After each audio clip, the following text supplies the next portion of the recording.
dari MBC Mara.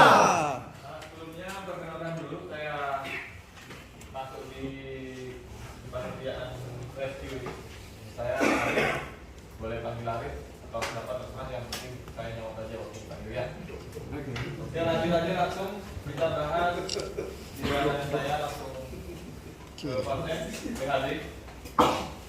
Nah, kita mengetahui kalau misalnya ada suatu kondisi situasi yang ketemu yang kayak gini, ini ketemunya nggak harus dengan skenario Pak.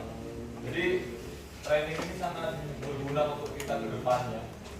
Entah itu terjadi di tambangan vitamin atau di luar tambang juga bisa.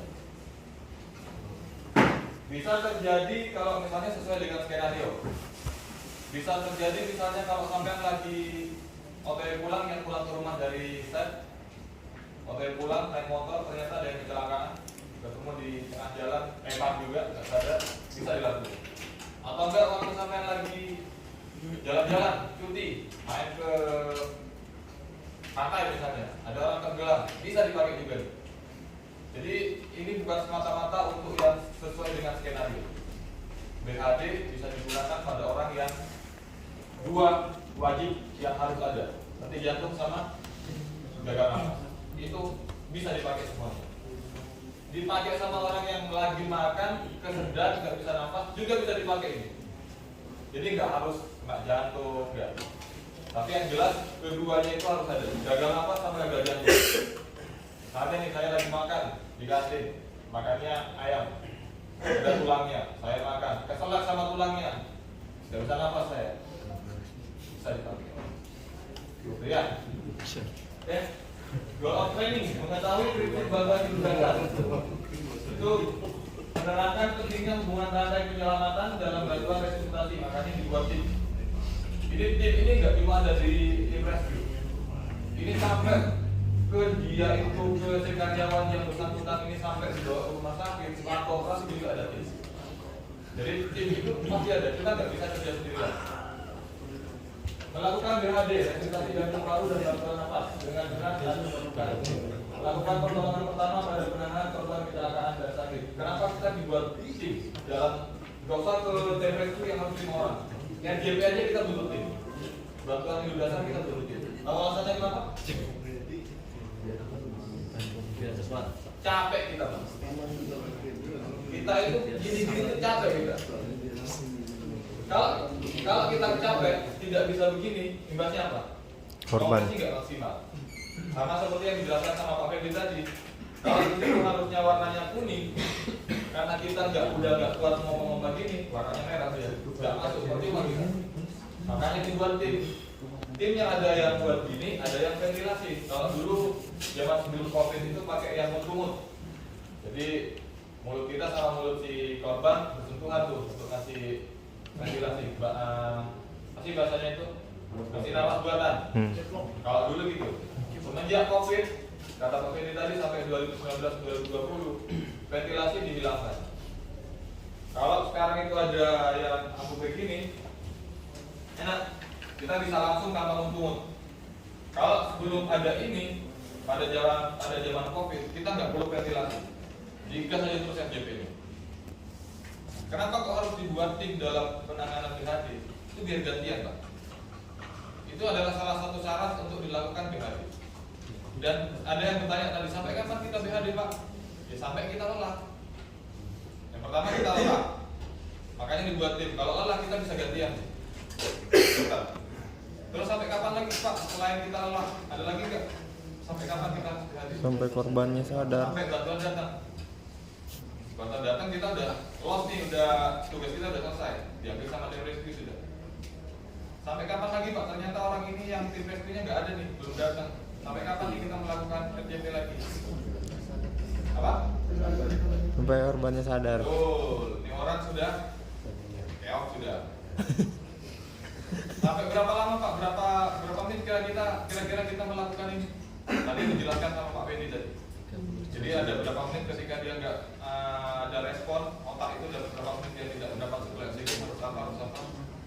Itu dijelaskan. Jadi prinsipnya kalau kita kurang dari 10 menit kita masih bisa berusaha untuk melakukan FJP. Lebih dari 10 menit walaupun ibaratnya di otak itu pasti ada minusnya ya. Lebih dari 10 menit, teori mengatakan batang otak sudah mulai mati. Boleh dihentikan. Oke? Sementara itu dulu. Ada yang perlu ditanyakan? Lanjut ya? Lanjut.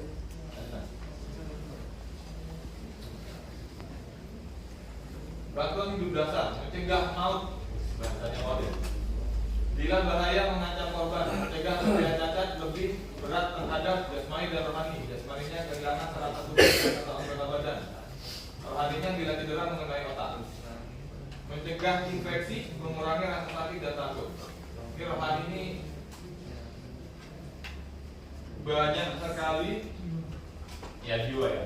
Jadi saya banyak menemukan, sering juga menemukan pada orang-orang yang setelah dilakukan TJP itu kesadarannya itu enggak kembali 100%. Pasti ada kecacatan. Entah dia itu amnesia, linglung. ada amnesia retrograde, aftergate. Jadi maksudnya amnesia itu ada macamnya. Jadi dia lupa sebagian pada saat dia sudah dilakukan. Jadi habis nggak sadar tuh dia lupa. Sebelum dia nggak sadar ada berapa jam ke belakang dia lupa. Karena kecacatan. Karena otak itu sudah mulai ketika dia tidak mendapatkan oksigen, suplai oksigen itu pasti ada kecacatan. Salah satu contoh yang paling sering terjadi tadi disebutkan sama Pak Ferdi juga sama anaknya yang step tuh. Kenapa aku bisa step? Karena suplai oksigen ke dalam otak sudah mulai berkurang. Penyebabnya step pada anak apa? Karena demam. Demam tinggi lebih dari 40 pada anak sudah batuk. Ketika pertama kali, ini buat bapak-bapak yang punya anak atau yang mau punya anak, ketika mempunyai bayi atau anak yang dia suhunya lebih dari 38 atau sampai 40 harus hati-hati. Itu gampang terjadi step. Pasti step. Sekali dia kena step, harus hati-hati lagi. Ketika dia panas, pasti terulang. Itu ya. Sama lihat juga riwayatnya. Kalau memang punya riwayat orang tuanya ada yang step, ya jelas turun menurun. Entah dia nanti stepnya epilepsi atau dia cuma kejang demam aja. Kejang demam itu sama epilepsi bedanya. Kalau kejang demam dia pasti diawali sama demam dulu. Dan itu di bawah usia 6 tahun ke bawah bisa dikatakan kejang demam. Kalau lebih dari 6 tahun ketika dia kejang itu namanya epilepsi. Kalau orang ini apa bahasanya? Ayan. Gila berhenti. Itu ya. Ya, lanjut. Nah, ini alurnya. Sampai ada yang bertanya tadi, gimana kalau kita langsung ke lapangan nih Pak? Kita bisa aku nggak bisa ngapa-ngapain. Sampai cuma triknya, sampai cuma ingat alurnya. Sampai enak nih di sini. Ini benar-benar apa namanya? Fair banget di sini. Jadi ketika kita mau dilakukan perlombaan, kita dikasih tahu checklistnya apa aja, nilainya ada apa aja, ya kan? Ada dong. Ya, yang tadi dijelaskan itu fair banget tuh. Sampai kalau misalnya benar-benar bingung tuh mau belajar di mana, sampai baca tuh jadi apa aja tuh yang harus dilakukan. Enak di situ. Nanti kalau misalnya memang sampean udah mentok-mentok gak bisa mikir, checklist dibuka, sampean alurin aja tuh. Yang penting nilai kan? Nilai ketika nilai akhir, nanti sampean sudah menguasai ini secara tidak langsung. Karena sampean sudah belajar mengurutkan nilai itu. Karena nilai itu, checklist penilaian dibuat untuk diurut. Entah itu punyanya tim rescue, medik, atau asesor, itu diurus. Tanpa sampean sadari kalau sampean udah montok-montok belajar mau ngapalin nggak bisa, sampean ikutin aja alurnya itu. Menang sebenarnya. Yang pertama, ini gambarnya telepon emergency call. Kalau di sini kita pakai SPED. Kalau di SPED nggak bisa, nanti nggak bisa, pakai apa biasanya? Misalnya iklan atau di office ada tombol emergency. Silakan dibunyikan apapun, dipakai apapun, komunikasi yang bisa dipakai selama untuk pemanggilan atau minta bantuan. Ketika sudah dilakukan, langsung lanjut RJP.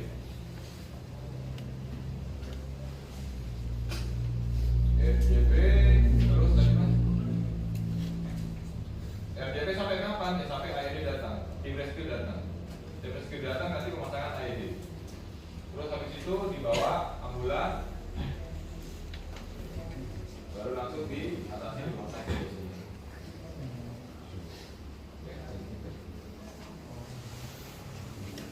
Misalkan cuma cukup menghafal gambarnya aja, itu sudah valid semua.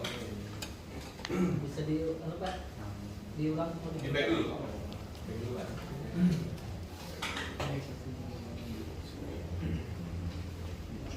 Ini rantai penyelamatan secara garis besar. Untuk dari yang pertama kali melihat ada orang nggak sadar sampai datang tim rescue atau bantuan dan sampai dia dibawa ke rumah sakit. Itu cuma alur perjalanan ini. Sudah? Ya. Yang pertama, panggil bantuan. Akan harus meminta bantuan saat pertama kali Anda mengenali masalah gawat darurat ini. Pada kasus serangan jantung, dan yang terakhir saat menemukan korban yang tidak sadarkan diri. Ada yang menyimak tadi cara memanggil atau cara panggil bantuan? 3 kali. Apa yang harus disebutkan? Nama pelapor kejadian. Oke, kalau masih belum hafal silakan dibuka dibaca aja kalau. Sebut nama pelapor, sebut nama yang bantuan, kejadiannya di mana, korbannya ada berapa, kita butuh apa, terus ya. Kalau nggak urut nggak masalah, yang penting tersebut semua. Ada di kertas semua ya. Yang kedua registrasi ya. Semakin cepat semakin baik. Ini loh. Ini sangat membantu pada kasus serangan jantung. Dibilang dia semakin cepat semakin baik, itu kita ada aturan. Kalau misalnya orang normal, nadinya 60 sampai 80 kali per menit. Orang normal nggak ngapa-ngapain. Namanya yang dulu nggak ngomong mungkin 60 sampai 80 menit. Kalau saya walaupun berdiri tapi banyak ngomong, itu bisa sampai 100.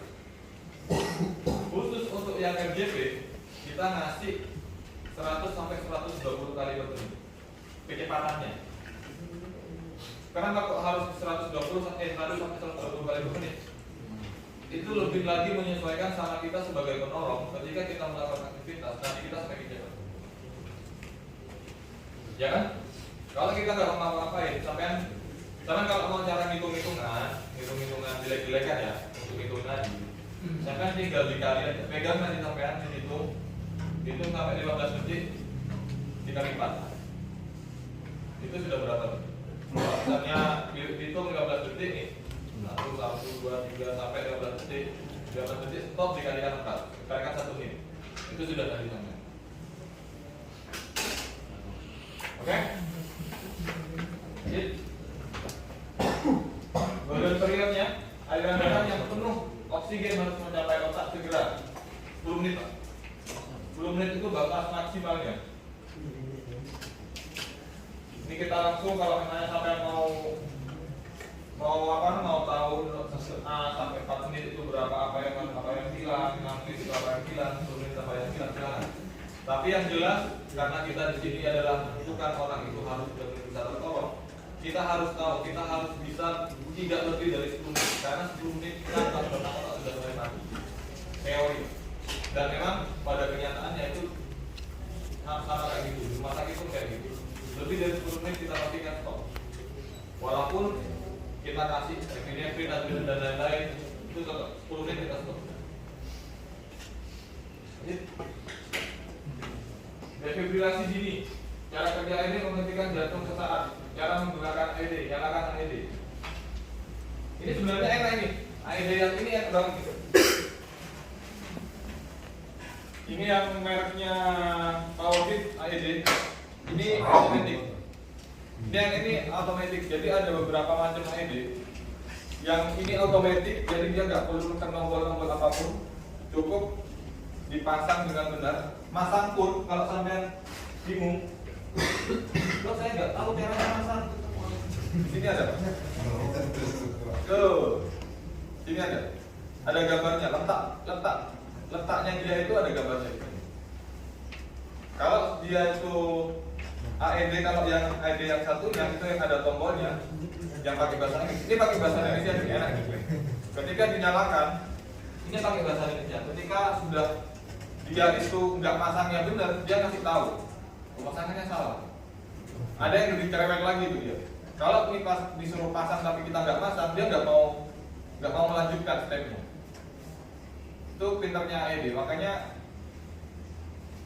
bantuan itu harus segera secepat mungkin harus datang. Ini harus ada. Selain dia untuk bisa yang kata Pak Fendi tadi untuk membaca irama jantung, dia juga bisa memberikan kejut listrik pada jantung. Dia punya step by step juga, termasuk caranya dari pemasangan ini. Ketika dia tidak dilakukan step by stepnya, dia nggak bakalan memberikan perintah selanjutnya.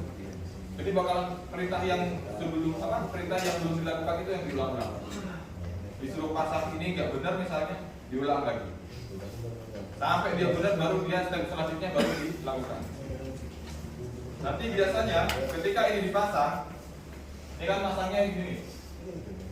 Tuh, yang digambar kalau di dada bagian kanan itu ada di bawah clavicula, bawahnya tulang yang ini. Di atasnya puting.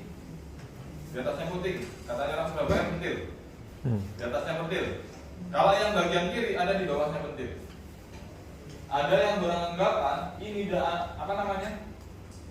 letaknya ini kan ada banyak macamnya nih. Ada kotak, ada persegi panjang. Saya rasa sih ada dua. Ada yang kotak pure persegi 4 gini, ada yang dia agak panjang. Nah itu yang penting harapannya sesuai dengan yang ini gambarnya. Itu harus tegak lurus Pak. Dari di atasnya puting, dia harus tegak lurus ke bawahnya. Ada yang dia cuma asal masang, nggak masalah asal masang, yang penting dia harus tegak lurus. Sampai harus patokannya adalah puting. Dia tegak. Ini kan di atasnya puting nih, ini di bawahnya puting. Jadi dia kalau patokannya sampai cuma puting aja, nggak masalah. Itu ada di atasnya puting, jadi dia tegak lurus sama di bawahnya puting. Karena kalau tegak lurus, yang di bawah itu untuk mewujudkan bagian ujung dari jantung. Jadi jantung itu berada gini. Ini jantung itu berada gini. Yang paling ujung sini dia lancip. Dan yang paling lancip ini yang detaknya paling kencang. Sampai coba pakai 2 jari gini, taruh di bawah putih. Itu detak yang paling kencang daripada jantung. Yang paling atas itu dia kan gini nih. Atasnya sini dia itu untuk menerima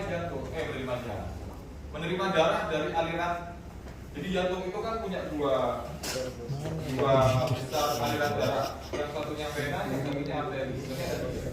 Yang paling penting ada 2. Aliran vena sama arteri. Yang vena itu warnanya biru. Atau ada yang ungu. Dia adalah untuk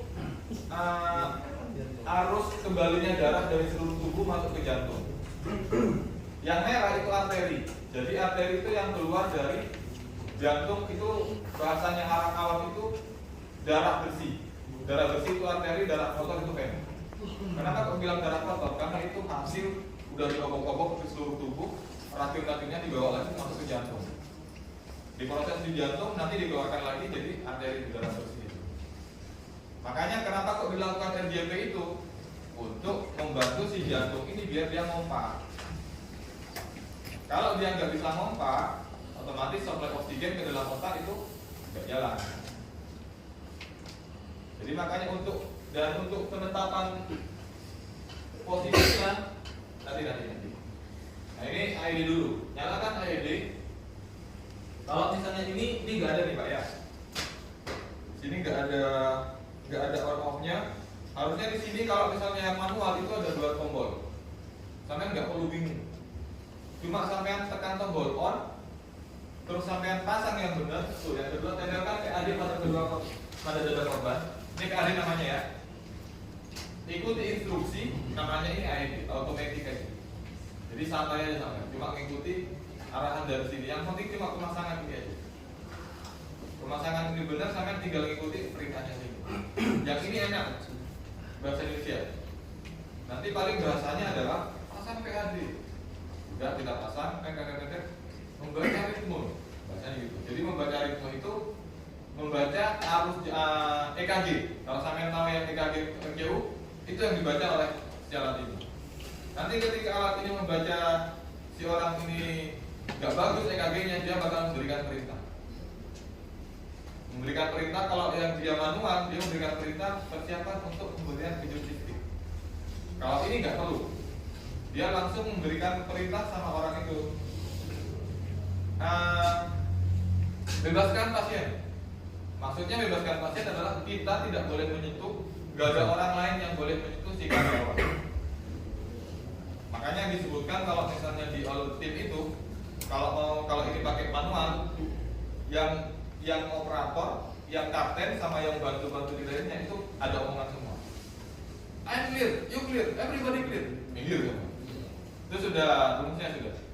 Kalau udah clear semua, I'm clear, you clear, everybody clear, baru pencet.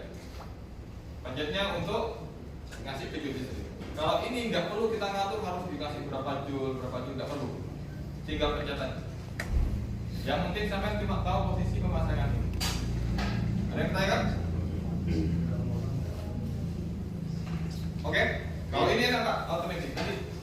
Itu tadi kan Pak, pemasangannya manual kalau untuk memasang PAD-nya. Betul. Itu sebelum dalam perjalanan sebelum menemui korban, boleh nggak kita pasang duluan kan yang untuk PAD itu? Jadi kita korban langsung memasang ke badan aja lagi.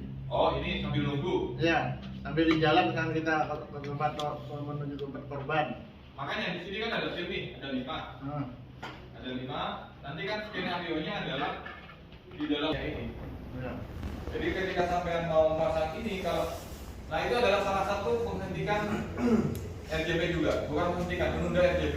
Ketika bukan menghentikan sih. Jadi ini adalah pengganti dari dilakukannya ventilasi. Jadi ketika kalian sampean melakukan RJP 30 kompresi, kalau misalnya ini sudah tersedia langsung dipasang. Mungkin maksud beliau yang packnya ini disiapkan lebih dulu. Iya, siapkan. Iya, Kalau siapkan. kita sampai kan Oh gitu. waktunya Boleh. Silakan. waktunya waktu kita sampai masang itu dulu ini ya, Mas terus disiapkan dulu kita waktu dalam perjalanan. Sudah dicolok duluan. Bisa. Yang penting ID-nya ada dulu. Nah, Bisa, silakan. Nanti ini juga bakalan ngasih instruksi yang lain dari alat ini ketika ini sudah terpasang. Dia juga memberikan perintah untuk dilakukan RJP lagi. terus untuk instruksinya Pak, apakah bisa bermaksud itu kan pastikan dada korban kering sebelum mau menampilkan, misalkan dadanya basah, apakah instruksinya bisa salah? Enggak, ini nggak bisa salah, Pak. Jadi kalau ini nggak bisa melakukan salah. Tapi kalau kita cara yang salah masak, ini instruksinya. Instruksi selanjutnya itu ini kayak gini ya. Saya lagi masak ini. Ternyata posisinya salah atau enggak gitu, ada basah di situ, misalnya ya. Ini instruksi selanjutnya nggak bakalan dibacakan. Jadi instruksi yang salah yang sebelumnya itu yang harus diulang dulu. Itu yang diulang oleh alat juga. Jadi ini nggak bakalan misalnya kita melakukan hal yang salah, melakukan tindakan atau instruksi yang salah, tapi ini udah melanjutkan ke instruksi selanjutnya. Itu nggak bakal. Ini kita. Bentar bunda ya. Kita ringannya ini. Harganya berapa Pak? Lanjut Pak.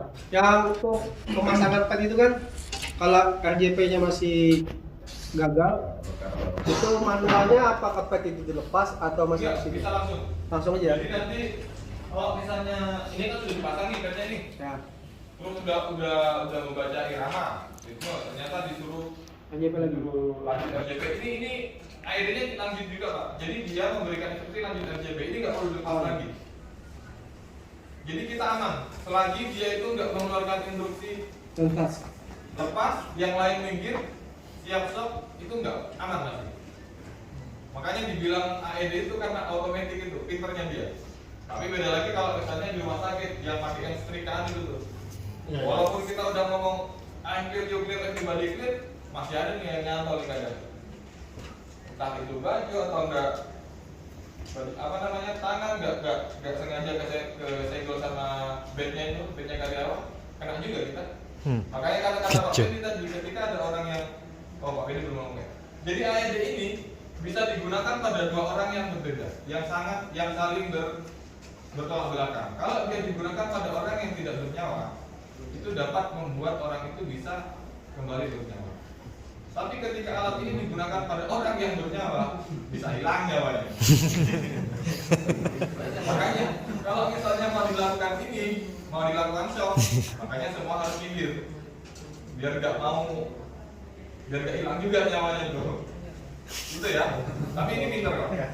Tapi ini pinter ketika kita nggak pegang siapa namanya si korban. Ini instruksinya pinter banget ini AED ini. Ini juga rest dulu Pak. Berarti kalau korban sudah tidak bernyawa, dari AED-nya ada memberitahu juga berarti lah? Iya. Jadi kan gini, jadi skenario-nya itu kita kan udah ada korban nih. Kita lakukan RDP. Sesuai dengan gambar tadi kita minta bantuan. Tapi kan nanti skenario-nya yang bantuannya adalah teman kita sendiri kan. Tapi datang nih selama misalnya kita melakukan RDP dulu. Karena AED belum datang. Kita lakukan RDP, kita kasih ventilasi 2 kali. Ini masih belum datang AED, kita lakukan lagi RDP. Ternyata datang nih. Datang AED tek, langsung pasang. Langsung dia membaca irama. Tinggal nunggu dia ngasih instruksi apa. Apakah dia mau langsung dikejut listrik atau dia nyuruh buat AED. Oh. Kenapa kok ada 2 instruksi yang berbeda? Kenapa harus dikejut RDP? Kenapa harus dikejut listrik? Kejut listrik dilakukan ketika irama jantung tidak ada sama sekali. Jadi di irama jantung kalau sama yang perhatikan di EKG, di gambar EKG itu gambaran yang paling pertama itu adalah gambaran huruf P. Huruf P itu apa namanya? Itu sebagai tanda kalau orang ini masih ada. P itu tadi loh. Jadi ada gambar lagi nggak ya?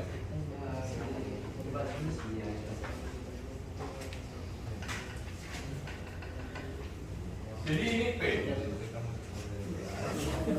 Kecil. Besarin dok. Yang di belakang langsung hilang. Udah lihat di belakang.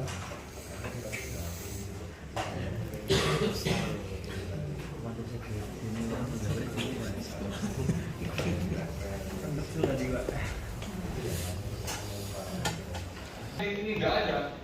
Berarti stimulasi buat jantung itu udah mulai nggak ada.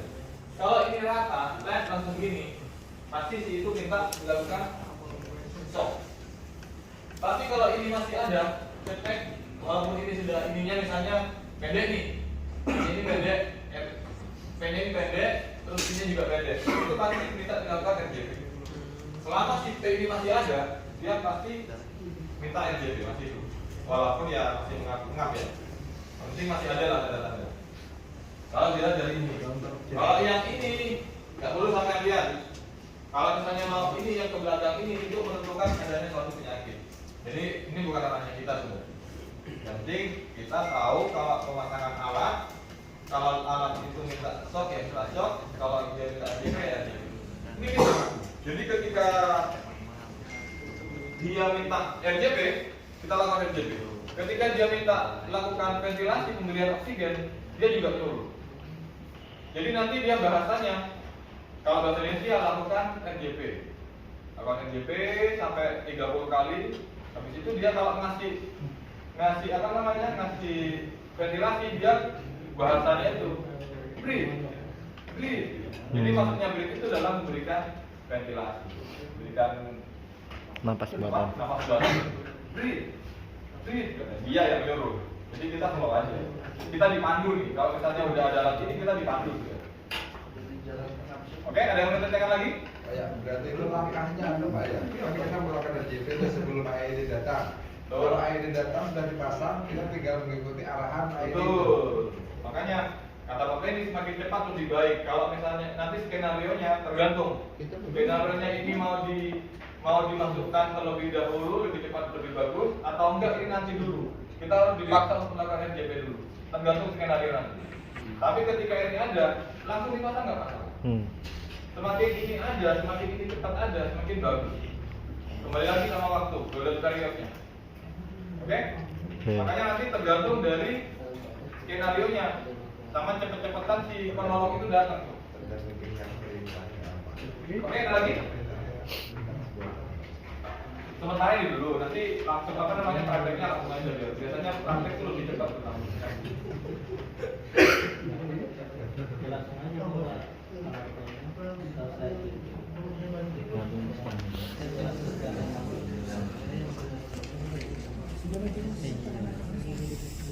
bantuan hidup lanjutan. Ini medis akan memberikan bantuan ini sesuai dengan kami coba. Jadi ini sesuai dengan pesanan kita. Jadi kita di web JC waktu kita minta bantuan itu kan kita disuruh diminta untuk menyebutkan keadaan dari karyawan, keadaan dari korban, dan apa yang kita minta dari. Jadi intinya sih tim medis ini cuma membawa pesanan dari apa yang kita minta. Makanya saksi dan kita si penolong pertama itu harus bisa memberikan keterangan yang jelas. Karena si tim medik walaupun tim medik itu sudah mempersiapkan semuanya, dia akan mengeluarkan sesuai dengan apa yang diminta. Dok ini, keadaannya nggak sadar. Dok ini tiba-tiba orangnya habis makan keselak, nggak bisa nafas. Jadi kita harus jelas nih, kasih informasi ke orang yang dibantu yang minta dibantu itu kita harus jelas. Jadi ketika kita membuka responden review, kita tahu apa yang bakalan dikeluarkan. Oke? Jadi yang pertama itu nilainya ada nilainya juga. Jadi kita memberikan informasi itu ketika minta bantuan itu harus jelas.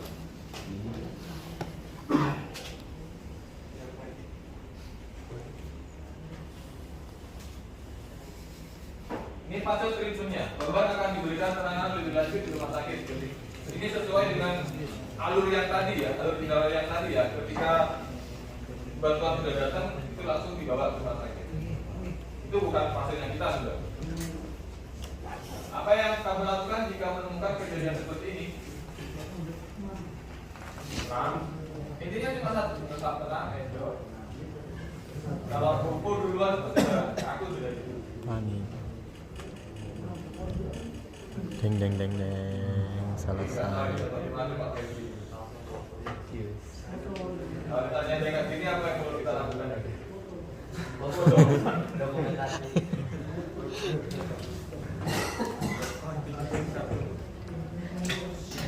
Langkah-langkah buat lebih dasar. Jadi kita masuk ke langkah yang banyak.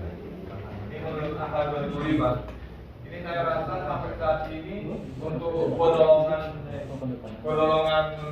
pemberian BHD ini tidak pernah berubah, kecuali di bagian alurnya ini aja. ABC. Kalau dulu itu kita pasti alurnya ABCD dan E. Sekarang dia pakai bridging, pakai yang bridging, sirkulasinya ada di atas, CAB jadinya. Kalau yang sekarang itu, jadi benar-benar berkata Pak Fendi tadi, sirkulasi ini yang harus ditekankan. Kalau sirkulasi itu kembali ke resapan darah tadi. Kalau darahnya dia sudah mulai masuk otak, kita itu kan tujuannya di sini adalah yang pertama mengembalikan nyawa si orang, yang kedua gimana caranya batang otaknya itu nggak lambat memberikan oksigen. Makanya sirkulasi ini ada di dalam darah. RW nya kenapa ada sekarang jadi yang nomor 2? Karena RW ini kita sudah kita bisa memberikan ramah buatan, kita bisa ngasih ventilasi, kita ada oksigen, kita bisa ngasih oksigen. Oksigen itu bisa dipasang sambil kita memberikan energi. Makanya ini sudah nomor 2. Breathing itu kenapa ditaruh nomor 3? Breathing itu kita kalau sampai ada yang pernah punya keluarga yang ada di masuk rumah sakit ICU, belum. Yang dia dipasang sampai banyak selangnya itu ada. Itu salah satu selangnya itu masuk ke dalam trachea. Itu untuk membantu si breathing. Karena dia itu enggak. Iya, Pak. Oh iya. Jadi kalau yang breathing ini ada salah satu selang yang masuk ke dalam tenaga kita, itu langsung masuk ke paru-paru. Kenapa kok diberikan itu? Karena si orang ini nggak bisa bernafas dengan spontan. Makanya di awal nanti saya jelaskan secara apa yang perlu dicek. Jadi nanti dadanya si karyawan itu nggak mau ngembang. Makanya dikasih yang berian yang breathing itu. Kalau di rumah tadi, kalau di sini ya kita pakai yang itu.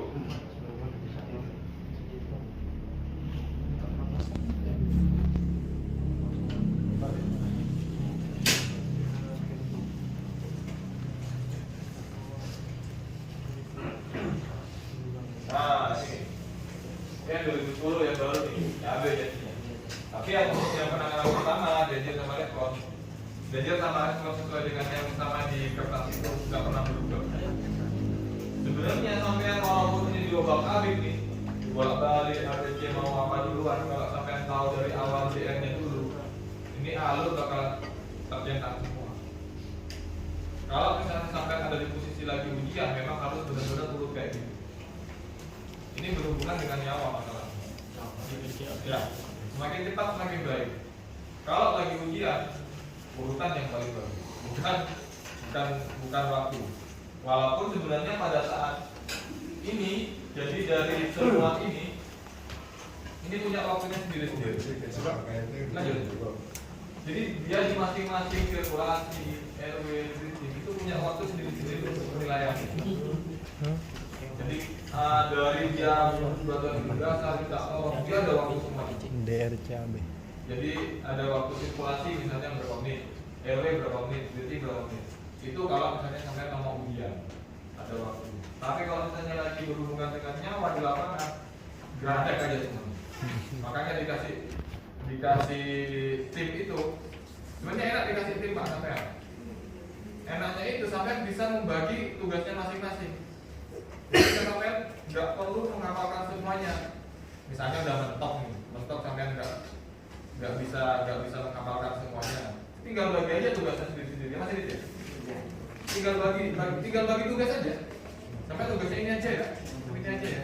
Cuma kalau misalnya tahu semuanya, semua orang lebih bagus. Takutnya ternyata dari juri meminta di random tuh. Jadi di reshuffle tuh posisinya. Siapa tahu, tapi kayaknya enggak. Ya. Jadi maksudnya itu kalau motor sampai nggak bisa ngapalin bener-bener, ya tinggal bagi tugas aja. Ya, saya reshuffle.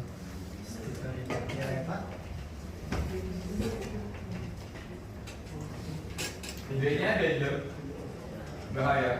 Di dalam danger ini, selain kita melihat suatu bahaya, kalau kita melihat ada korban, kembali lagi saya tekankan, ini korban tidak hanya ada di tambang, tidak hanya untuk orang yang sakit jantung. Ada dua syarat danger pada orang dengan keadaan kayak ini. Henti jantung sama henti nafas. Dimanapun tempatnya, kalau dia udah henti jantung, henti nafas, lakukan RJP. Contohnya kayak tadi kecelakaan di jalan, henti nafas, lanjutkan. Dangernya apa? Amankan posisi. Sama kayak kita waktu nanti di drillnya ini, amankan posisi. Posisi siapa yang diamankan? Pertama saya dulu, karena saya menolong. Kalau saya mau menolong orang ini posisi nggak aman, keok saya juga. Ya kan? Ya. Makanya kita harus aman nih. Kalau misalnya di depan ada orang yang nggak sadar di bawah pohon nih, entah pohon apa, pohon paya, kelapa, bisa barangkali. Ternyata di bawah pohon nih orang. Kira-kira kalau kita mau menolongin orang di bawah pohon, aman apa enggak? Nah, kita harus pindahkan dulu. Amankan kita amankan. Kalau kita udah amankan ini juga. Kita harus bisa tahu kalau misalnya di tengah jalan nih orang kecelakaan, amankan. Cara amankannya kemana? Taruh dibawa ke pinggir jalan, amankan. Terus setelah itu penentuan lokasi sama tempat kata Pak Febri tadi. Di bawahnya itu harus rata. Jadi permukaan bawahnya, permukaan lantai itu harus rata. Kalau misalnya di jalan, jalannya harus rata, nggak boleh ada kerikil-kerikil. Apalagi kalau misalnya di bed yang ada atau kasur lah, sampai mau paling aman katanya. Paling aman di kasur dong. Nah, sampai ternyata dibawa ke kasur nih, ditelangkan di kasur. Ketika sampai lakukan RJP, ini nggak ketekan, malah per kasur yang ditekan. Ya maksimal, makanya diminta sama kata Pak Febri tadi itu harus rata, keras, tidak ada kerikil-kerikil. Tuh, untuk gunanya, makanya dari awal disebutkan aman, posisi aman. Itu untuk kedepannya nanti ketika sampai mau lakukan RJP, itu permukaan keras, jadi yang gerak itu adalah dada. Jadi ada alurnya tuh. Walaupun sampai nggak paham misalnya alurnya gimana, yang penting tahu aja.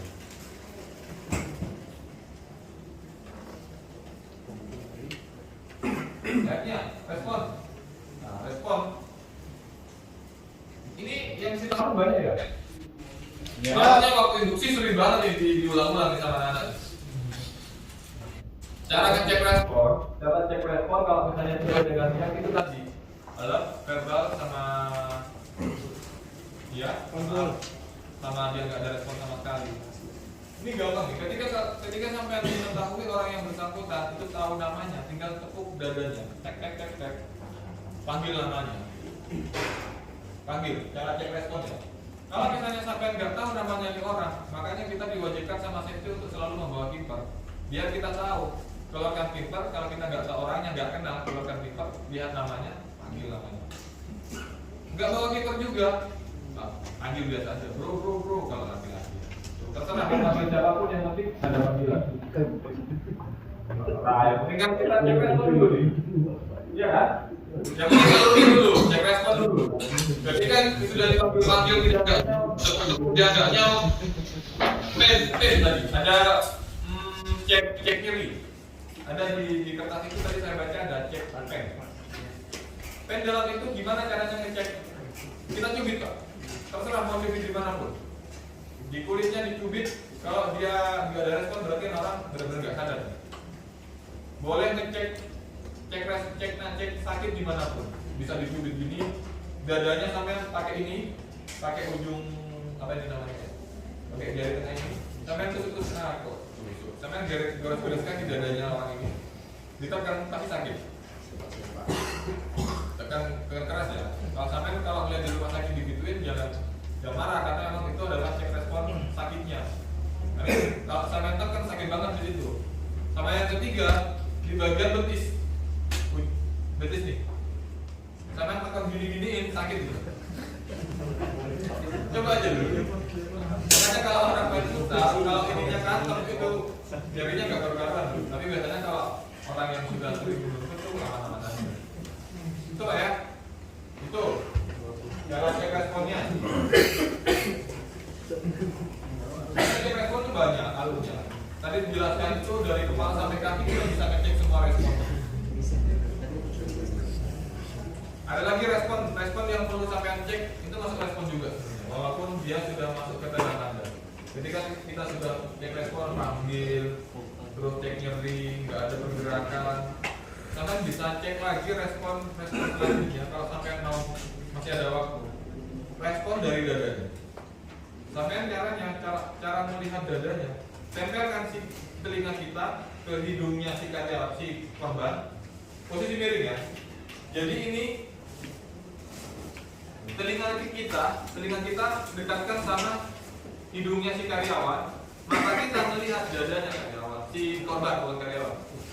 Lihat dadanya si korban. Di sini kita telinga kiri kita sambil mendengar apakah orang ini masih nafas apa enggak, mata kita melihat apakah ada pengembangan dadanya.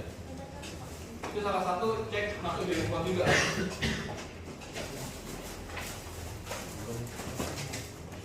Kopi enggak? Kopi. Jadi telinga kita Pemandangannya berubah. Jadi telinga kita mendengar arangan nafas dari telinganya orang ini, si korban. Mata kita melihat dadanya. Jadi dadanya itu dilihat apakah dia itu kembang kanan kiri. Misalnya dia kembang kanan, kembang kiri. Yang penting mata kita melihat. Itu salah satu standar. Berhenti di depan kalau sudah berhenti. Pengen tahu lagi. Dok, saya punya gangguan.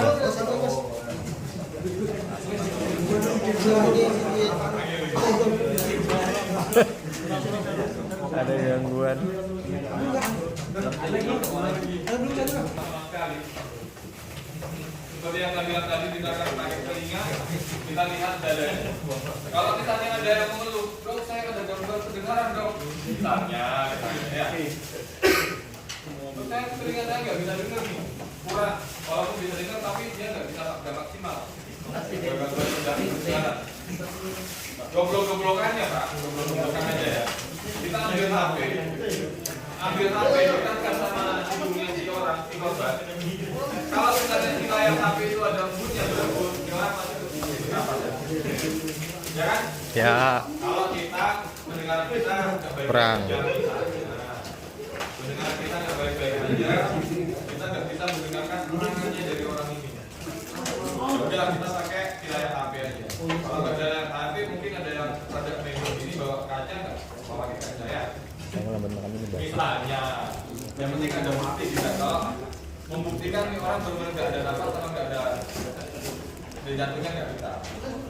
Gitu lagi. Sudah kita pastikan nggak ada nafas, nggak ada pergerakan jantung, langsung RJP. Ada yang ingat cara melakukan RJP yang benar? Induksi. Ada. Mana?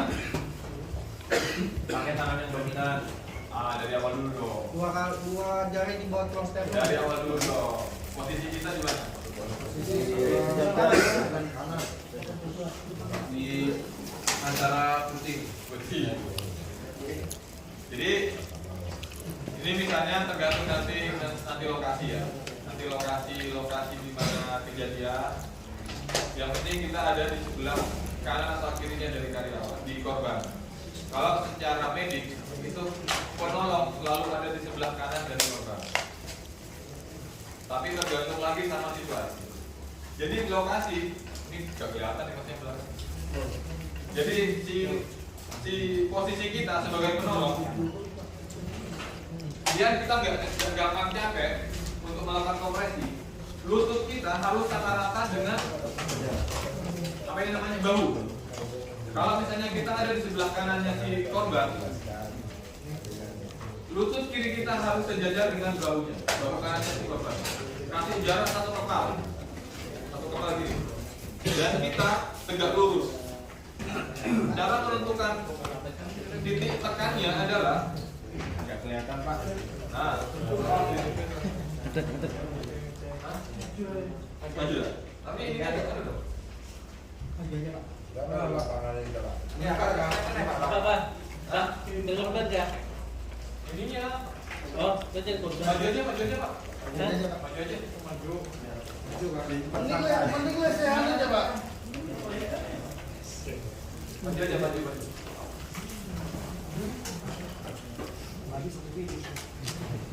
Menemukan korban atau karena korban ini cewek atau enggak, kalau cowok dia gemuk. Kita nggak bisa bukan susah. Jadi kita kesusahan untuk menentukan titiknya. Jadi untuk menentukan titiknya, ini batas atas nih, ini tulang tengah namanya sternum. Sampai gini ya, atau enggak ini, nih. Yang pakai lengan jari manis gini, ininya pakai yang batas bawahnya pakai yang ibu jari. Terus tentukan tengahnya, pakai lengan jari tengah. Bagi dua. Udah kita tentukan tengahnya, kita ambil bagi dua lagi. 3/4 dari tulang. Tulang yang garis lurus itu 3/4-nya bawah. Ini adalah titik dia untuk penekanannya. Lancar berlaku ya Pak. Karena kalau tangan orang kan panjang pendeknya kan berbeda. Nggak masalah kan? Kan gini, yang penting bukan tangan kita panjang pendeknya. Yang penting adalah panjangnya ini. Ini kan gini, kita ambil tengah-tengahnya. Tengah-tengah dari tulang ini, bukan tengahnya tulang kita. Dari ini. Nah, ini kan udah diambil tengahnya. Ini dilepas, tinggal ambil tengahnya lagi. Oh, ini adalah letak penekanannya. Coba tangan tekannya. Enggak patah tulangnya Pak. Oh, itu adalah resiko. Sampai pilih dua. Mau tulangnya ketika dia keok atau meninggal tulangnya tetap utuh, atau sampean berusaha untuk mengembalikan nyawanya tapi tulangnya patah. Ada harapan nyawa. Nah, Jadi tetap ditekan itu. tetap ditekan. Itu pasti patah. Tapi kembali lagi sama faktor biologisnya manusia. Ketika tulang itu patah, pasti nyambung lagi. Tergantung dari usianya. Kalau semakin dia usianya lebih tua, regeneratifnya semakin lama. Regenerasinya semakin lama. Kalau usianya muda kayak Mas Rian gini, wah cepat dia naiknya, nyambungnya. Ini saya coba cewek ya Pak. Sama. Makanya saya bilang kalau misalnya nih orang ini gendut atau misalnya si cewek, kita nggak bisa kan menentukan. Kalau kita misalnya gini kan sentuh tuh sama bentar Pak. Ininya. Ya udah, kita pakai patokan yang Puting. pentil ini. Nah, kalau misalnya mau pakai jalan Mas Adit, bisa nih. Itu titik tekan yang paling benar itu di sini. Kenapa kok di sini? Ini sama kembali lagi sama pemasangan PAD tadi. PAD ini kan apa? Ada yang bukan gantung. Oh. Itu wajib dibuka bajunya. Iya. Obat, makanya nanti ada di bagian yang kutu tadi, yang siapa yang di asesor tadi, checklistnya. Enggak, yang di checklistnya asesor nanti ada kan, kutu. Jadi lihat dari atas sampai bawah. Gunanya untuk apa? Ketika kita sudah memberikan ini orang sudah bernyawa atau enggak, kita harus memastikan ada cedera mana lagi nih yang ada nih. Ini ada gambarnya Pak ya. Kalau sampean bingung mau letakkan di mana, ikuti aja gambarnya sudah. Ini pintar banget nih alatnya nih. Sangkut sedorong, nyawanya juga. Makanya nggak perlu harus bener kayak gini. Yang penting letaknya aja. Kalau kata sekarang udah apa lah? Apa?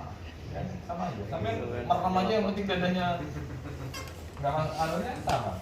Nah, kenapa tadi posisinya ke sini? Ada di sini. Rata Pak. Kembali lagi sama penempatan letaknya ini. Ini rata di sini. Acuan titiknya itu gimana sudah? Aja titik apa? Yang tadi yang pertama yang Penekanan. Iya ya. Ini kan dua nih. Ini kan batas atas sama batas bawah. Nah batas atasnya itu gimana nentuinnya? Di antara tulang sini kalau Ini. Tulang leher, ujung. Jadi Yang paling atas. Rongga. Sambungan Dada. tulang rusuk nih. Iya, tulang. Ini tekan di atasnya ini sudah. Oh, sambungannya gitu ya? Ya. Ini kan tulang ini kan gunanya untuk memompak tulang rusuk kita. Ya kan? Ini adalah tulang bagian atas karena dia pasti nyambung semua. Kalau yang sternum, yang ini itu nyambung semua. Kecuali yang tulang belakang. Rusuk itu ada yang menggantung. Kalau titik bawahnya? Bawahnya ini kan Perpisahannya sudah jelas. itu. Iya. Ini sudah di bawahnya. Pokoknya kalau bingung menentukan batas atas batas bawah, rasakan aja pertemuannya si siapa namanya? Si tulang kosta atau tulang rusuk itu. Ya. Sama nih. Ini adalah batas atas batas bawah. Karena kalau yang tulang depan rusuk tulang depan itu dia pasti nyambung semua dari sini. Karena tumpuannya dia gini. Tulang itu gini.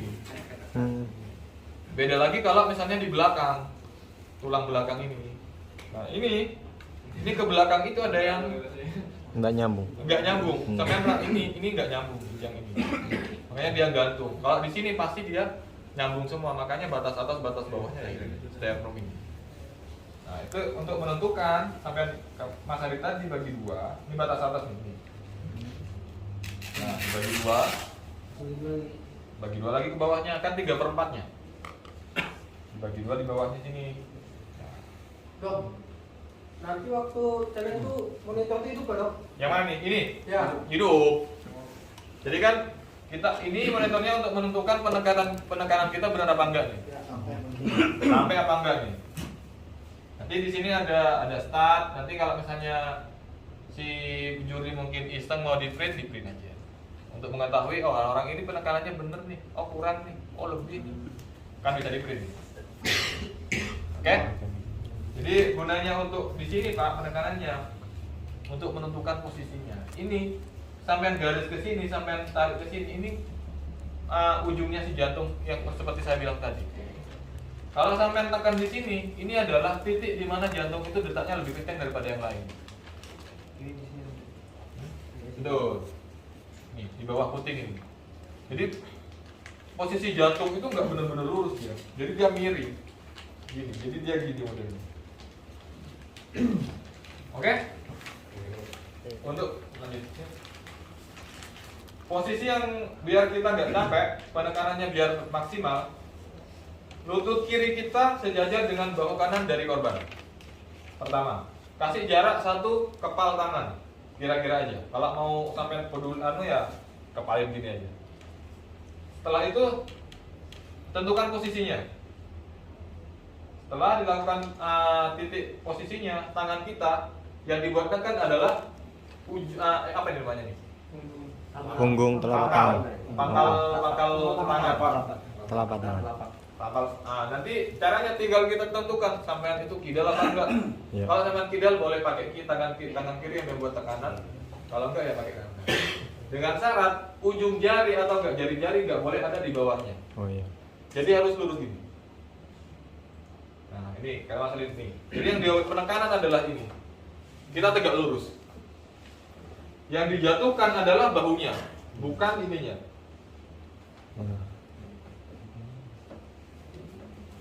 Kok gak jalan?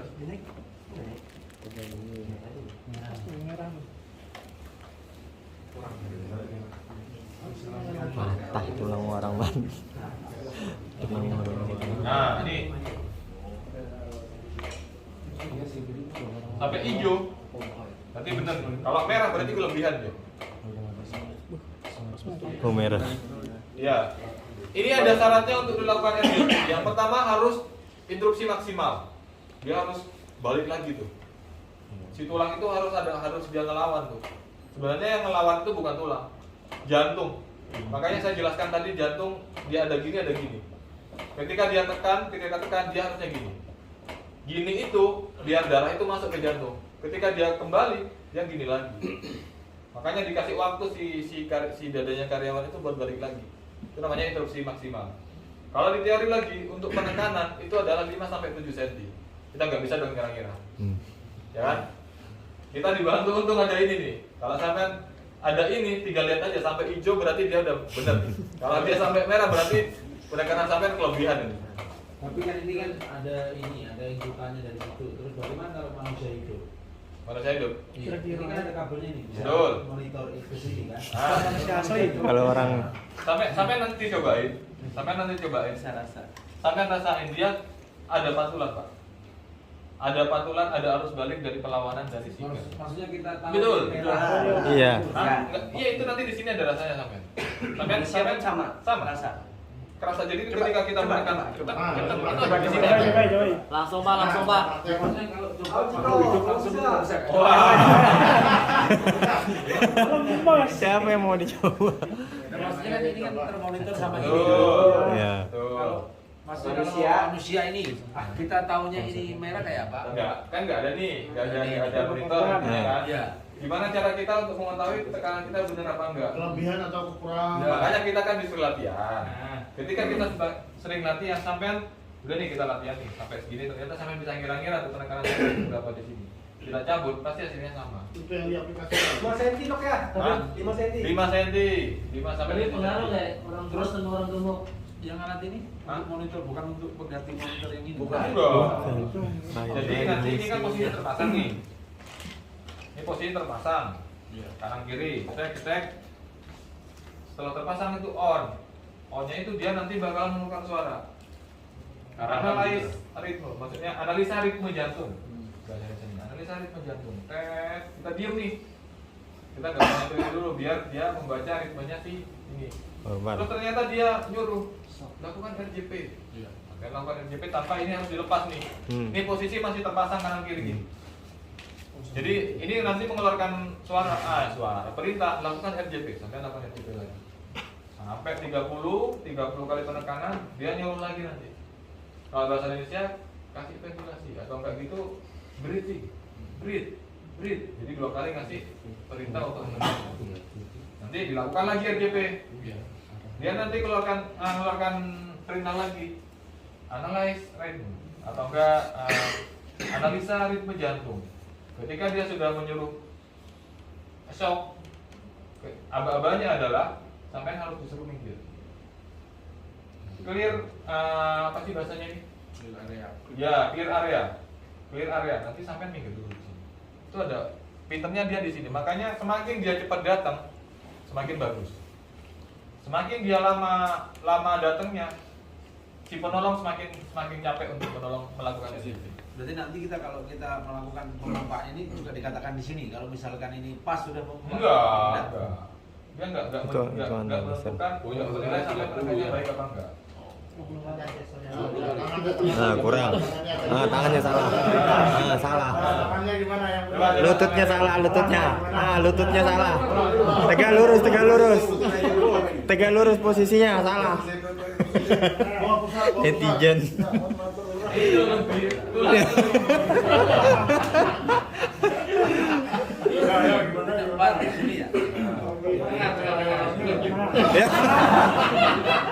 Ini sudah. Ya itu. Iya. Ya. Nah, badannya gimana?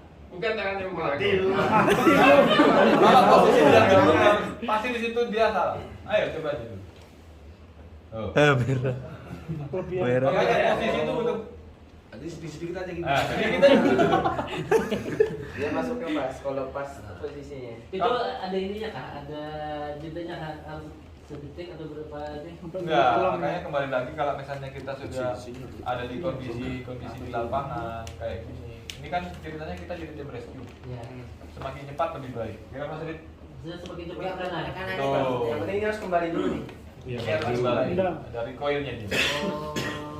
Makanya disebutkan di medik itu juga untuk pemberian RJP kecepatannya ada 100 sampai 125 kali per menit. Per menit. Per menit itu untuk menghitung perkiraan dari orang ketika dia itu lagi capek melakukan aktivitas apapun 100 sampai 125 kali per menit. Nadinya. Itu nadi. Kecepatan sama dengan itu. Jadi menyesuaikan dengan orang penolong. Jadi kita harus cepat komunikasinya. Iya. Kembali lagi sama prinsip utama adalah semakin cepat lebih baik. Karena kita nyawa. Beda lagi kalau misalnya di rumah sakit. Ini kondisi pasien maksudnya tidak bisa bernapas ini sudah. Pak, tangannya diganti berapa? Oh, berarti kita langsung pompa begini sampai dia napas. Nah, ini. Salah lagi. Makanya tadi dijelaskan. Masuk. Sampai kapan Pak ini kita melakukan RJP yang pertama? Sampai lelah. Tim medis datang, tim medis datang. Bantuan datang. Yang ketiga, Sampai korban mati. korban mati lebih dari 10 menit sudah. Boleh kita menghentikan. Bahkan sebenarnya ada lagi tambahan. Kita menolong ternyata ada gempa misalnya. Makanya di situ dijelaskan danger-nya itu. Kalau misalnya kita ada di gedung, kondisi tidak aman, itu bisa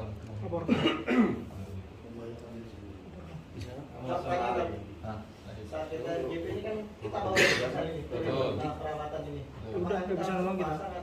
enggak dulu dong. Jadi dulu. Iya. Kapan? Daripada kita yang Nanti ada di meninggal Head-to-Nya nanti. Nanti makanya di Head-to itu dijelaskan kita harus bisa melihat dari atas ujung rambut sampai ujung kaki kita lihat lagi. Itu gunanya untuk apa? Itu untuk melihat, untuk memastikan si orang ini ada cedera lain apa enggak. Dok, Sebelum ada pertanyaan yang gemuk sama yang kurus, apa ada bedanya aja dok? Apa nih? Terjawab tadi dok. Untuk RJP yang gemuk, orang yang gemuk sama yang kurus. Untuk penekanannya, untuk apanya? Loh, posisinya lebih gemuk kan? Posisinya, Iya. posisi sama Pak. Sama. Karena yang gendut itu perut bukan dada. Ya. Iya kan? Bener kan? Mereka banyaknya makmur sekarang. Jadi bisa taruh. Oh iya, satu lagi yang harus saya jelaskan nih. Makanya di sini dibentuk tim. Tim itu gunanya adalah sebagai saksi ketika dia ada misalnya si korban ini adalah cewek. Biar kita tidak dikira pencabulan. Kembali lagi sama zaman pelecehan seksual. Kita dikit-dikit sudah pelecehan. Makanya harus ada saksi. Entah itu di jalan dimanapun. Kalau di sini enak, ada tim. Makanya dibuat tim. Dok, sedikit lagi untuk yang di jalan itu dok, kalau untuk kecelakaan misalnya di jalan, nah, itu kalau kita untuk penanganan itu dari segi ibarat dari kepolisian gimana dok? Kan ada kepolisian ini dilarang ibaratkan Betul. korban, nah itu dari segi penanganan utama itu apakah kita tidak menyalahi aturan dari kepolisian, misalkan korban misalkan tidak boleh dipindahkan, tidak boleh apa kalau misalkan di TKP. Itu ada gini Pak. Jadi kalau kita bisa melihat, kita sebenarnya bisa dengan inspeksi di danger itu. Kita bisa menginspeksi nih orang sudah benar mati karena dia perdarahan atau hancur dan lain-lain. Itu kita nggak bisa nolong lagi. Itu yang pertama. Kembali lagi dengan peraturan di kita, itu kalau misalnya ada orang yang sudah kayak gitu nggak boleh dipindah-pindahkan, sama kayak di safety-nya kita. Kalau ada kejadian nggak boleh memindahkan barang-barang yang kita punya di situ. Itu yang pertama.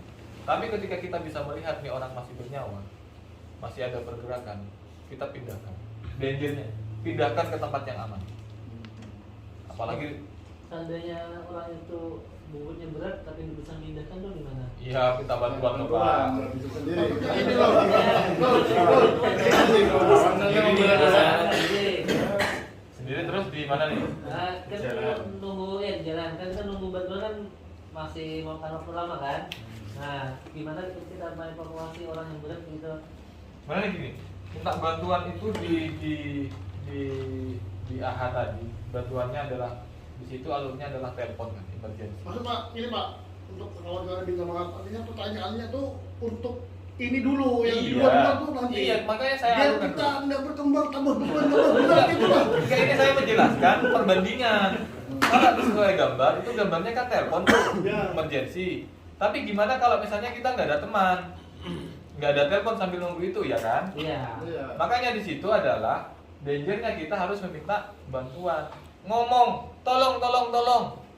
Harusnya di tim itu, dibentuknya tim, kita minta tolong misalnya ke Mas Adit, tolong telepon emergency, bukan kita yang minta emergency. Ya maksudnya itu bujur. Nanti karena ada pertanyaan gimana kalau di jalan aspal jalan Iya. pulau gedung ya. Ini loh Mas Budi, selain kita dapat materi untuk Maksudnya perlombaan, fokus ke sini aja tapi dulu. kita materi juga untuk di luar kan? Ya. Nah, jadi kan ilmu ini kan? Iya, betul. Seandainya terjadi hal yang tidak diinginkan di jalan, kalau kita bisa kan jadi tim rescue kan? Kita yang minta tolong, kita yang minta tolong ke sekitar Pak, bukan kita minta tolong ke tim medis langsung. Maksudnya minta tolong itu kita keluar ke orang-orang nih ngomong nih. Ini kan nggak mungkin di jalan dengan sesepi itu kan. Ya mungkin aja kalau misalnya di kampung sepi nggak masalah, kita langsung nggak usah dipindahkan ke tempat aman nggak masalah. Langsung di tempat nggak masalah. Kalau misalnya benar-benar sepi ya. Tapi kalau di jalan raya saya rasa nggak pernah sepi. Kebun sawit ya. Kebun sawit. Fokus ke sini aja dulu. Kebun sawit jalan.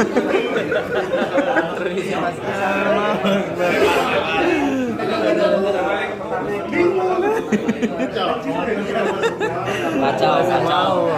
Fokus ke lomba maksudnya. Kita kan mau lomba ini. Nah ini kan di jalan nih pertanyaannya. Iya. Jangan. Khusus lomba jangan. Nggak masalah. Itu karena prinsipnya sama semua Pak. Ini terjadi dimanapun, nggak sampean di Tangerang nggak masalah. Ya maksudnya satu lokasi aja dulu. Ya udah lokasi di mana? Hitungan aja lokasi di mana? Sesuai materi, sesuai lomba. Tambah nih. Karena di skenario berdua tadi. Nah, kita yang di luar tuh ya kopi darat berdua kan, Pak. Ya udah. Sesuai alur ya. Kita pakai alur. Jadi emergency call. Kita pakai HT. Kalau nggak ada pakai HT, pakai HP. Emergency. Minta bantuan. Ada lagi? Itu kita pegangannya adalah HT. Kalau ditambang kita pegangannya HT. Sinyal kadang ada, kadang enggak, ya kan? HT. Kalau itu ada ini enggak? Tombol emergency enggak di pondok biasanya? Ada kan? Di pondok ada di pondok. Jadi itu kita pegangannya HT Pak ya. Kalau nggak ada HT kita pakai HP. Makanya kalau misalnya nggak di HP sampai kalau misalnya nggak hafal emergency call atau emergency-nya klinik, cukup di save aja. Kalau nggak bisa. Itu ya. Kalau nggak ada sinyal. Hah? Kalau nggak ada sinyal. Sinyal apa nih? Kan radio ada. Radio kan. Nah ini kan yang sesuai tadi nih, sesuai apa namanya kan itu kan pengawas yang pingsan tadi kan. Nah, maksudnya apa aja dulu yang dibahas itu. Nah, kalau misalkan ini kan tadi ada pengawas pingsan di dampingan nih. Nah, dia sudah pingsan, posisi pingsan. Nah, sedangkan kita harus meminta bantuan. Dan bantuan itu kan lambat datang nih. Kan tidak tahu nih responnya cepat atau lambat. Nah, bagaimana nih penanganan pertama nih? Ini kan RJP. Bolehkah kita langsung menangani dulu? Ya kan ini Bu. Nah, berarti nggak nyambung gitu. Ada. Kita belum di training, semua yang menemukan ini belum di training. Dari awal aja Pak.